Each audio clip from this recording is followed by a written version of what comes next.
अभी second point की तरफ मूव करते हैं। तो सेकंड पॉइंट है जी इसके ऊपर sales return entry. A new validation has been added in the sales return process to improve financial control. If an unposted hisab exists against a cash memo and the user tries to create a sales return, the system will display a warning message before proceeding. अच्छा, इसमें ये कह रहा है कि अगर किसी cash memo के अगेंस्ट एक कोई अनपोस्टेड हिसाब मौजूद है और उसके बाद भी यूजर उस बिल के अंदर से सेल्स रिटर्न लगाने जाता है, तो सिस्टम आपको एक वार्निंग मैसेज देगा और वो वार्निंग मैसेज ये होगा कि इसके अगेंस्ट ऑलरेडी एक अनपोस्टेड हिसाब मौजूद है। हाउएवर अगर आप उसमें से रिटर्न लगाना चाहते हैं तो सिस्टम आपको रिटर्न अलाउ तो करेगा, लेकिन वो रिटर्न आपकी अमाउंट डायरेक्टली एडजस्ट नहीं होगी उस रिटर्न की, बल्कि एक कैश सेल्स रिटर्न का क्रेडिट नोट खड़ा हो जाएगा। उस क्रेडिट नोट को आपकी अकाउंट्स टीम एडजस्ट करेगी, तब जाके वो कैश मेमो के अंदर आपको नजर आएगा। तो ये 3 पार्ट इसके नीचे यही लिखे हुए हैं। Selecting cancel will stop the sales return process. अगर आप उसे कैंसिल कर देंगे तो सेल रिटर्न स्टॉप हो जाएगी। Selecting proceed will create the return credit note. अगर आप उसके साथ प्रोसीड करेंगे, रिटर्न लगाएंगे, तो वो एक क्रेडिट नोट खड़ा कर देगा। ठीक है। However, the credit note will not be auto adjusted against the unposted हिसाब। अब वो ये कह रहा है कि जो आपका क्रेडिट नोट होगा वो ऑटो एडजस्ट नहीं होगा, बल्कि उसे मैन्युअली आपका अकाउंटेंट एडजस्ट करेगा। अच्छा, अनपोस्टेड हिसाब से क्या मुराद है इनकी, ये थोड़ा सा हम ना समझ लेते हैं। आपने हिसाब बनाया और उस हिसाब में एक कैश रिसीट एंटर कर दी, तो वो अनपोस्टेड हिसाब में आ जाएगा। ऐसा कैश मेमो जिसके अगेंस्ट आपकी कैश रिसीट एंटर हुई हो, वो अनपोस्टेड हिसाब में आएगा। अभी ये करके भी देखते हैं, हमें समझ आ जाएगी। अभी के लिए मैं ये करता हूँ कि एक हिसाब बनाते हैं। हम हिसाब बनाने के बाद उसकी हम सेल्स रिटर्न लगाने जाएंगे, और सेल्स रिटर्न के बाद देखते हैं कि ये वार्निंग मैसेज आता है कि नहीं आता, और क्रेडिट नोट खड़ा होता है कि नहीं खड़ा होता। तो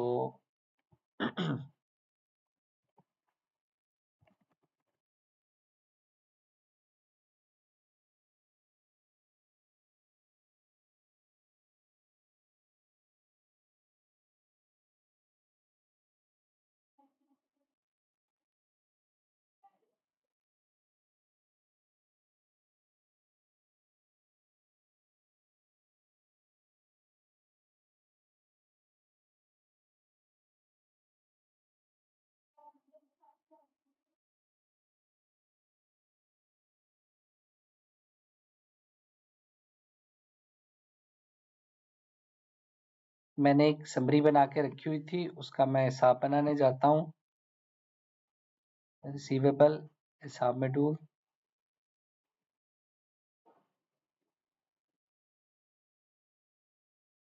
अच्छा मैं आपको पहले वो इनवाइस भी दिखा दूं जो मैंने इसके लिए बना के रखी हुई है ऑलरेडी।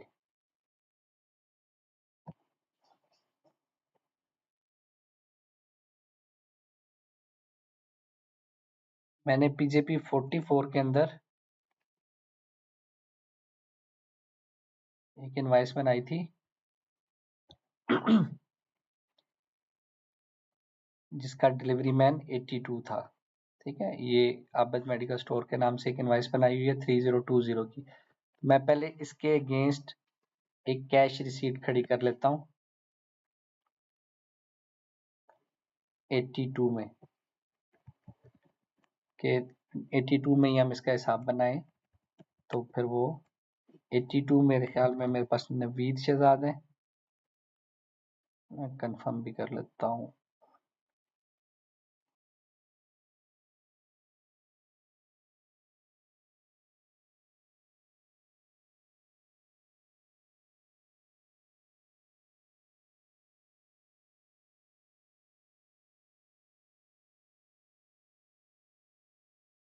बिल्कुल 82 मेरे पास नवीद शहजाद है, तो मैं नवीद शहजाद की एक कैश रिसीट खड़ी कर लेता हूँ। तो 3020 रुपए का ये बिल था, तो उस हिसाब से हम ये कर लेते हैं कि 3000 के नोट डाल लेते हैं और 10-10 के 2 नोट डाल लेते हैं, ताकि कैश पे ही रिसीट बने हमारी सीधी सीधी। इसे मैं सेव कर लूंगा। ये मेरे पास कैश रिसीट नंबर आ गया, और ये मेरी कैश रिसीट रेडी होगी है। अभी के लिए मैं फिर से हिसाब में जाऊंगा और हिसाब मॉड्यूल से इसका हिसाब बनाऊंगा इसी समरी का जो मैंने बनाई हुई थी।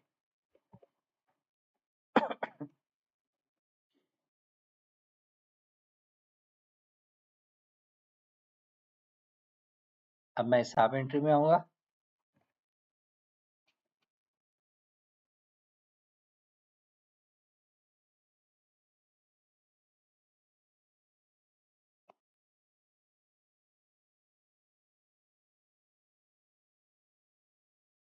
यहाँ से फार्मा और यहाँ से मैं वो डिलीवरी मैन सेलेक्ट कर लूंगा, नवीद शहजाद। मैं इसकी समरी को गेट कर लूंगा। समरी नंबर मेरे पास मेरी इनवाइस से मिल जाएगा मुझे। यही है मेरा नंबर, चनन में बनाई थी मैंने और मुझे कंफर्म है, लेकिन अगर आप कहते हैं तो मैं दिखा भी देता हूँ।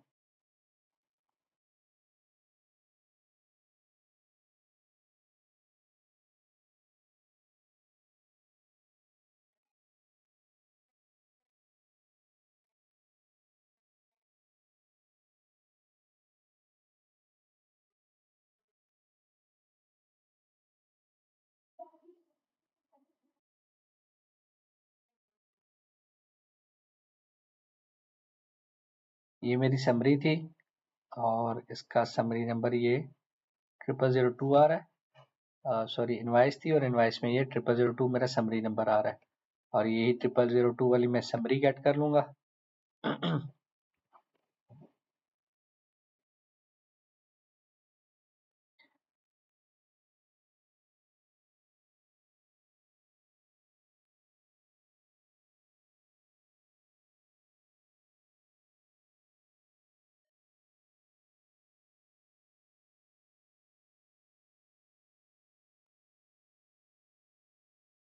go to return checks, go to checks, go to acknowledgement, digital payments, deposit slips, then go to cash। Cash पे आके यहाँ पे मेरे पास कैश रिसीट मेरी शो हो रही है और इसे मैं पे एज कैश रिसीट्स कर दूंगा। सीटिंग अमाउंट कोई भी नहीं है और 3020 मेरे पूरे इसमें एडजस्ट हो जाएंगे। तो गो टू बैलेंस जाऊंगा और गो टू एडवांस कलेक्शन और सबमिट हिसाब।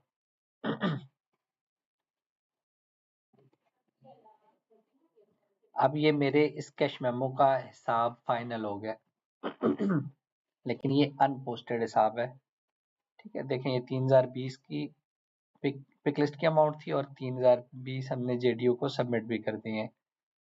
ठीक है, और ये कैश रिसीट थी हमारे पास 3020 की। अच्छा, अब हम ये करेंगे कि इसी इनवाइस के इसी कैश मेमो के अंदर से सेल्स रिटर्न लगाने जाएंगे।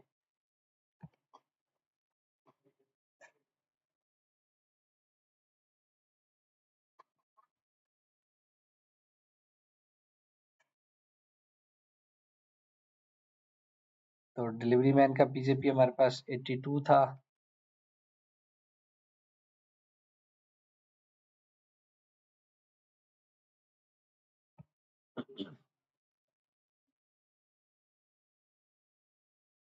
और इनवाइस हमारे पास आबिद मेडिकल स्टोर की थी। ये देखें, इसका बैलेंस 3020 आ रहा है हमारे पास और अमाउंट भी 3020 है।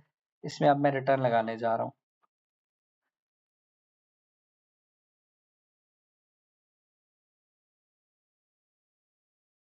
ये देखें, जैसे मैंने रिटर्न पे क्लिक किया तो एक वार्निंग मैसेज मुझे रिसीव हुआ। अनपोस्टेड हिसाब of amount 3020 against this cash memo exist.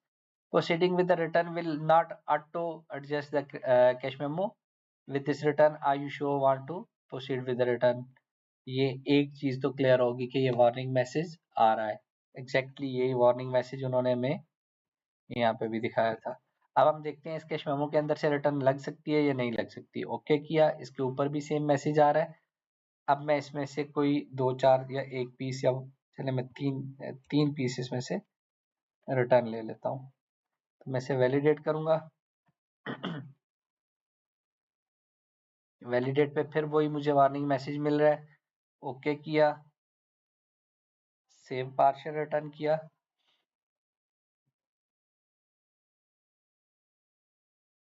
तो ये 901 रुपए की रिटर्न मुझे इसके अंदर से पार्शली लगाइए। अब देखते हैं इसे सेव करता है या नहीं करता।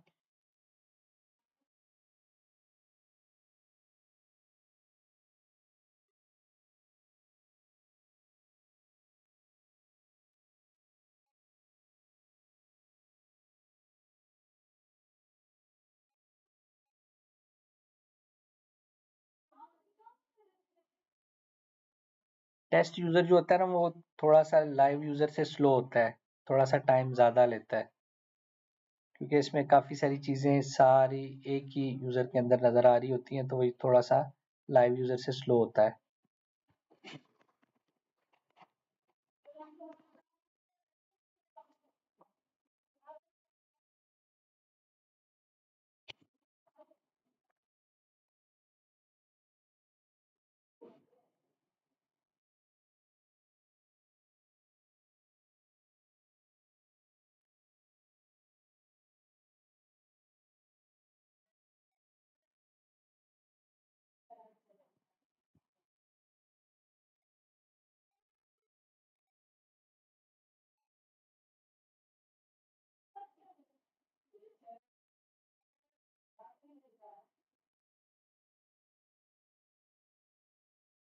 तो ये हमारी सेल्स रिटर्न भी बन गई इस बिल के अंदर, और सेल्स रिटर्न का नंबर भी हमें मिल गया।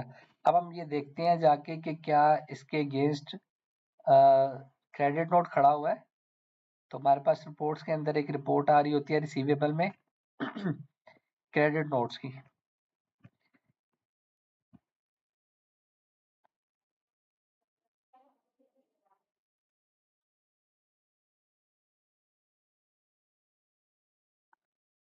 डेबिट क्रेडिट नोट रिपोर्ट, इसके अंदर हम देखेंगे कैश सेल्स रिटर्न में आबिद मेडिकल स्टोर के अगेंस्ट हुई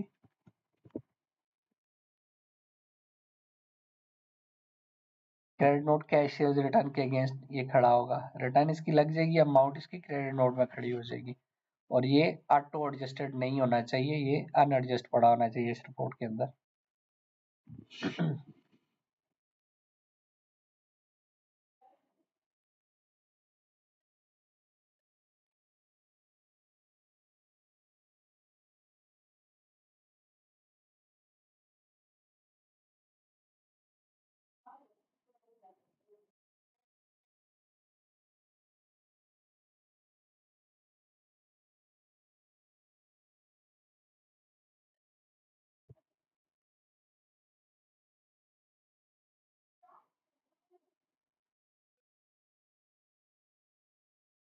I think it was not generating the report.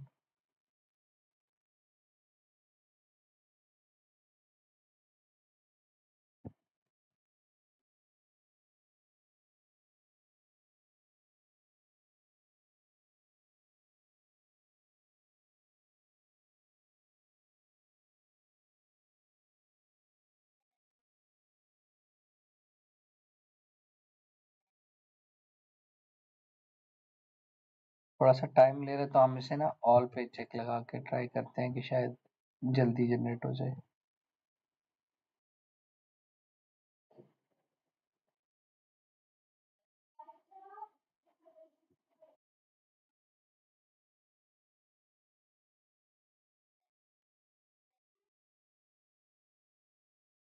मैं एक दफा दोबारा से ट्राई करने की कोशिश करता हूँ क्योंकि ये रिपोर्ट शायद मेरी वर्क नहीं करी।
ये रिपोर्ट हमारी जनरेट हो गई है और इसमें कैश सेल्स रिटर्न के एंड पे हमारे पास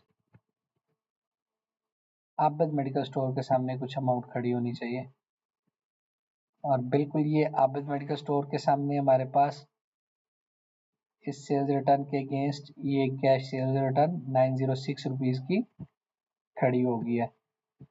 तो ये ज़ीरो इसलिए आ रहा है कि ये नॉट एडजस्टेड है, ये देख सकते हैं अभी तक ये अमाउंट एडजस्ट नहीं हुई। तो अब ये आपके अकाउंटेंट के पास ऑप्शन मौजूद है कि वो उसे एडजस्ट कर सकता है, चाहे तो वो इसी इनवाइस के अंदर कर दे, चाहे तो फर्दर किसी और इनवाइस के अंदर कर दे। तो ये भी लॉजिक हमारा ये नया चेंज जो आया ये काम कर रहा है। उम्मीद है ये पॉइंट भी आप लोगों को क्लियर हो गया होगा।